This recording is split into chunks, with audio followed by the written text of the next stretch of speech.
The only part of this that is not cherry is these floorboards are soft maple, and I use them because they're white boards. They're beautiful boards, and I think I'll cover that with a floor matting anyway.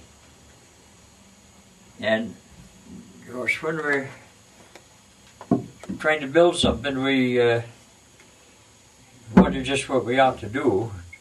I think before I get done with it, I'm going to cut that board off. I hope it won't weaken it, so there'll be more room for feet for taller people. About right for shailing, but now the posts. See again, there's a bulge.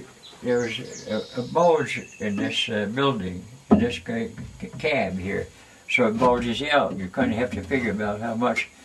They call them pumpkin shapes. And I'd like to mention I had to reinforce this quite a bit here for the roof there, because you see that is about 4 inches from what it is up in the front. There's about a 4-inch bulge in it. Anyway,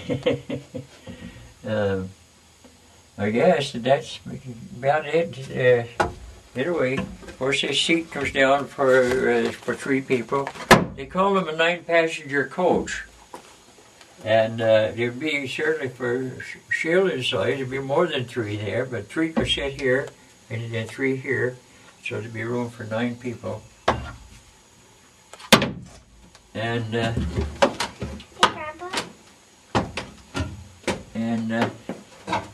then I'm going to put two seats on top. And because that one in New Hampshire, they showed, remember the seats were bolted on the top. When I put this on, I couldn't remember just where they had that back seat. And now, I wish I'd have put it up so that seat was up level with here. And so now what am I going to do? I gotta get a different angle. And, but that's all right for now. And I think all that cherry is colorful. I like this board here, which was kind of an older cherry, and as it deteriorates, it draws a real dark color red. And you know, I like this cherry, boy. If you take a picture of this panel here, I kind of hate to put any writing on there, but that's where they would print the name of the coach. We'd call it probably East Coventry Stage, Webster's or something, but I kind of hate to cover that up.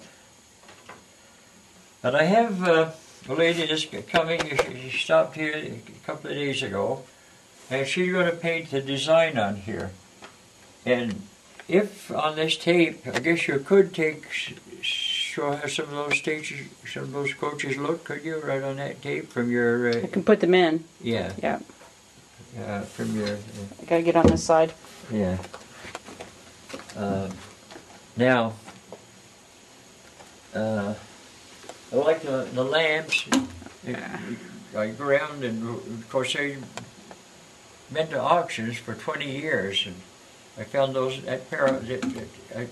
lamps I found separately, 2 different craft sales or something, or auction or something, and I was able to buy them because they're not usable, you see, but they look nice, and I happen to have a pair of them, so I make a hook for it, take my torch, and made a piece of strap metal that I got off an old wagon, and bolt them on there.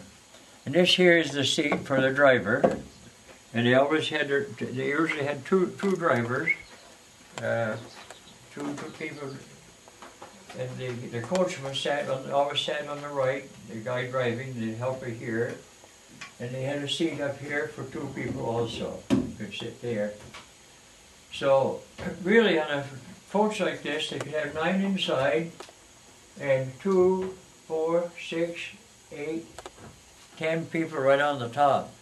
So you could have. And what they said was there'd be 9 inside, as many as could climb on the top as they dared to get on there, up to 30 people sometimes. So these wagons had to be rugged. And this was the kind of coach that they sent west. They sent west. It happened to be the one that I found in Jaffrey, New Hampshire. Was one that kind of sent west, and they were a heavier coach than the ordinary from town to town. The ordinary one from town to town. Like a bus? Hey? Like a bus? Like a bus? Huh? Like a bus. Like a bus, yeah, okay dear, yeah, like a bus. Well, I find these buggy steps, you see. So, without all the old parts, wagon and buggy parts I have, I wouldn't be able to build one of these. Yeah, that's